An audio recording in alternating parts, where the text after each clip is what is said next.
नमो भगवते वासुदेवाय। नमस्कार दर्शक बंधु, मु आपण मानंकु मोर यूट्यूब चैनल आष्ट्रधर्म प्रकाश को स्वागत करुछि।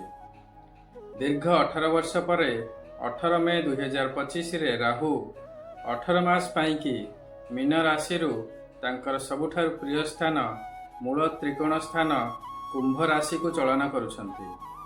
तांको सह केतु मध्य कन्या राशि सिंह राशि को चलन करिवे। आमे किंतु राहुंक विषय आलोचना करिबा। जदि राहु आपणकर जातक शुभ थिबे तेबे अत्यंत शुभ फल प्रदान करिवे। राहुंकु कुहा जाए कलिजुगर राजा, कारण से हेउछन्ति एपरि ग्रह जे कि जेण तेण प्रकारेण बा बाई हुक और क्रुक निजर इच्छा पूर्ति कराई थांती। राहु हेउछन्ति छाया ग्रह, मात्र तांको पाखरे अपार क्षमता अच्छी, अपार शक्ति अच्छी। राहु तांकर शुभ समय रे जे कौनसी व्यक्तिर जीवनर दशा एवं दिशा परिवर्तन करिवार सामर्थ्य रखिथांती एवं अशुभ राहु अत्यंत खराब फल प्रदान करिथांती। गत 18 मास हेब राहु मीन राशि अवस्थान करथिले। मीन राशि अधिपति हेउछन्ति बृहस्पति। बृहस्पतिଙ୍କ सहित राहुंकर संपर्क एते भल नुहे, तेणु गत 18 मास धरी राहु एते भल फल प्रदान करू नथिले। मात्र वर्तमान कुंभ राशि हेउछि राशि चक्रर एकादश स्थान एवं राशिर अधिपति ग्रह हेउछन्ति शनि, जे कि मित्र ग्रह अटंती एवं यह हेउछि राहुंकर मूल त्रिकोण स्थान। तेणु राहु अत्यंत भल फल प्रदान करिवे। राहु हेउछन्ति छाया ग्रह, तांकर फिजिकल प्रेजेंस किछि नाही, किंतु तांकर प्रभाव को आमे आम जीवन रे अनुभव करि परिबा। से जेउ भावरे जेउ ग्रहंक गृहरे बा जेउ ग्रहंक सहित अवस्थान करंती सेही भाव उपरे बा सेही ग्रहंक उपरे प्रभाव पकाई थांती। राहु हेउछन्ति इल्यूजन, राहु हेउछन्ति मायाजाल, कूटनीति, रणनीति, smart work, artificial intelligence, networking, satellite communication एवं रिसर्च वर्क, जेउठारे ब्रेन रो मैक्सिमम यूटिलाइजेशन हुए ताहार हेउछन्ति कारक ग्रह राहु। राहु साधारणतः जहाँ भी फल प्रदान करती लार्ज स्केल रे दियंती, अर्थात बहुत बड़ आकार रे दियंती। जदि शुभ फल दियंती, लाभ दियंती, धन प्राप्ति करांती तो बहुत बड़ आकार रे दियंती, एवं जदि क्षति करांती बा अशुभ फल प्रदान करती तो बहुत बड़ आकार रे दियंती। मु एठारे गोटे उदाहरण देवी जे 29 मार्च 2025 रे शनि कुंभ राशि मीन राशि को चलन कले।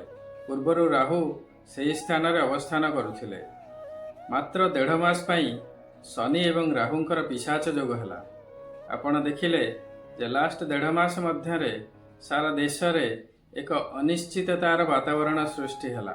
देश एवं प्रत्येक व्यक्ति टेंशन रे रहिले, समस्ते टेंशन रे थिले। एही अवस्थार एक सामयिक अंत घटिब 18 मे 2025 रे जेतेबेले राहु कुंभ राशि को चलन करिवे एवं एही पिशाच जोगर परिसमाप्ति घटिब। आसंत जानिबा राहुंकर एही राशि परिवर्तन बिछा राशि व्यक्ति मानक उपरे कौन प्रभाव पकाइब। मे 18, 2025 रे राहु मीन राशि कुंभ राशि को चलन करछन्ती। यह हेउछि बिछा राशि चतुर्थ स्थान। चतुर्थ राहु एते शुभ फल प्रदान करती नाही। मात्र जदि आपणकर जातकरे राहु शुभ थिबे बा शुभ ग्रहंकर दृष्टि रे थिबे तेबे एते अशुभ फल प्रदान करिवे नाही। चतुर्थ स्थान हेउछि सुखर स्थान, जानवाहन एवं मातांकर स्थान। चतुर्थ राहु साधारणतः टिके मन अस्थिर कराई थांती। जेते भल हेले मध्य निजको सुखी अनुभव करि परिबे नाही। बंधु एवं पड़ोशी मानक सहित संपर्क रे सामान्य तिक्तता आसी पारे। मातांकर शरीर प्रति टिके ध्यान देबे। मातांक सह सामान्य मनमालिन्य देखा देई पारे। पिता मातांकर सेवा करंतु, समय बहुत शुभरे जीव। राहुंकर प्रथम दृष्टि आपणकर अष्टम स्थान को रहुछि। अष्टम स्थान दुर्योगर स्थान, मृत्युर स्थान, मोक्षर स्थान एवं परिवर्तनर स्थान। आपणकर दैनंदिन जीवन रे एक परिवर्तन आसीबो। जानवाहन प्रति टिके सतर्कता अवलंबन करिवे। ଆପଣ ଏହି ସମୟରେ ଟିକେ ଧର୍ମକର୍ମ ଆଡ଼କୁ ସ୍ପିରିଚୁଆଲିଟି ଆଡ଼କୁ ଅଧିକ ଆକର୍ଷିତ ହେବେ। କର୍ମକ୍ଷେତ୍ରରେ ଏତେ ଭଲ ସମୟ ରହିବ ନାହିଁ। କର୍ମକ୍ଷେତ୍ରରେ ମତାନ୍ତର ମନାନ୍ତର ଦେଖାଦେଇପାରେ। ସହକର୍ମୀମାନଙ୍କ ସହିତ ସମ୍ପର୍କ ଟିକେ ଖରାପ ରହିବ। କାର୍ଯ୍ୟରେ ବିଳମ୍ବ ହେବ।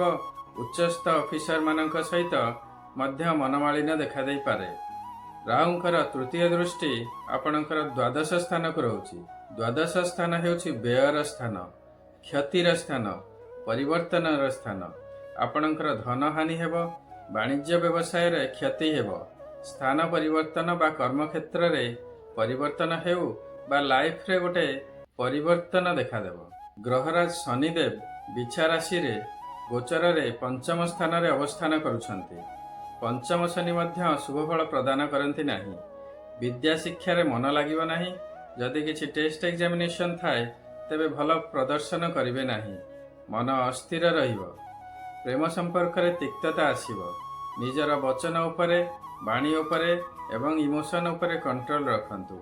ସ୍ୱାସ୍ଥ୍ୟ ଭଲ ରହିବ ନାହିଁ। ପିତାଙ୍କର ସ୍ୱାସ୍ଥ୍ୟ ଉପରେ ମଧ୍ୟ ପ୍ରଭାବ ପଡ଼ିପାରେ। ଅର୍ଥହାନି ହେବ। ବ୍ୟବସାୟ ବାଣିଜ୍ୟରେ କ୍ଷତି ହେବାର ସମ୍ଭାବନା ଦେଖାଦେବ। ଯେତେ ପରିଶ୍ରମ କଲେ ମଧ୍ୟ ସୁଫଳ ମିଳିବ ନାହିଁ। କାର୍ଯ୍ୟରେ ବିଳମ୍ବ ହେବ। କାର୍ଯ୍ୟ ହାନି ହେବ। ସାଙ୍ଗସାଥୀମାନଙ୍କ ସହିତ ସମ୍ପର୍କରେ ତିକ୍ତତା ଆସିବ। ଶନିଦେବଙ୍କ ଠାରୁ ମଧ୍ୟ ଶୁଭଫଳ ପ୍ରାପ୍ତି ହେବାର ସମ୍ଭାବନା ନାହିଁ।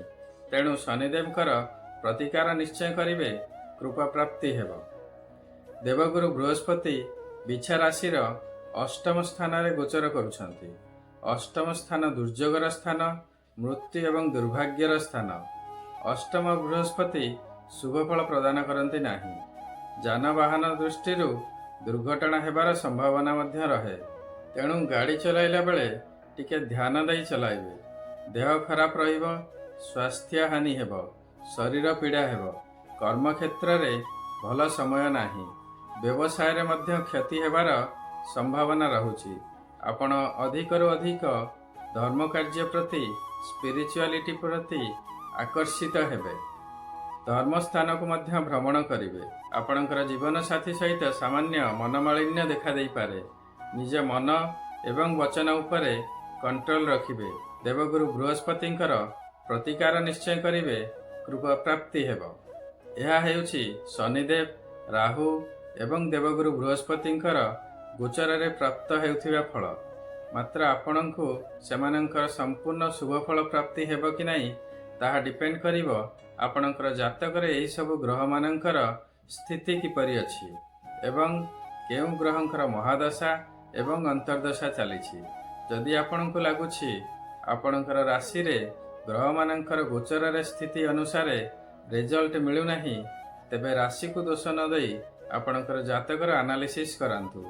ଗ୍ରହମାନଙ୍କର ଶୁଭଫଳ ପ୍ରାପ୍ତି ପାଇଁ ସେମାନଙ୍କର ପ୍ରତିକାର ନିଶ୍ଚୟ କରିବେ। ଶୁଭ ନିଶ୍ଚୟ ହେବ। ତେବେ ଆସନ୍ତୁ ଜାଣିବା ଆମେ ଦେବଗୁରୁ ବୃହସ୍ପତି, ଶନିଦେବ ଏବଂ ରାହୁଙ୍କର କୃପା ପ୍ରାପ୍ତି ପାଇଁ କ'ଣ କରିବା ଉଚିତ।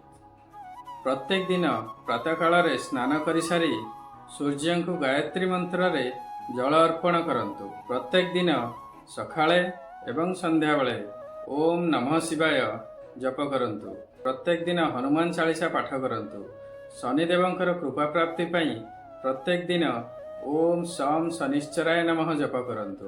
ପ୍ରତ୍ୟେକ ଶନିବାର ଶନି ମନ୍ଦିର ଯାଆନ୍ତୁ ଏବଂ ଶନିଦେବଙ୍କର ପୂଜାର୍ଚ୍ଚନା କରନ୍ତୁ। ରାଶି ତେଲରେ ଦୀପଟିଏ ଦିଅନ୍ତୁ। କାଉ ଏବଂ ବୁଲା କୁକୁରମାନଙ୍କୁ ପ୍ରତ୍ୟେକ ଦିନ ଖାଇବାକୁ ଦିଅନ୍ତୁ। ଗରିବ ଶ୍ରମଜୀବୀମାନଙ୍କୁ ଖାଦ୍ୟ ଏବଂ ବସ୍ତ୍ର ଦାନ କରନ୍ତୁ। ପିତାମାତା ଗୁରୁଜନମାନଙ୍କର ସେବା କରନ୍ତୁ। ଶନିଦେବଙ୍କର କୃପା ପ୍ରାପ୍ତି ନିଶ୍ଚୟ ହେବ।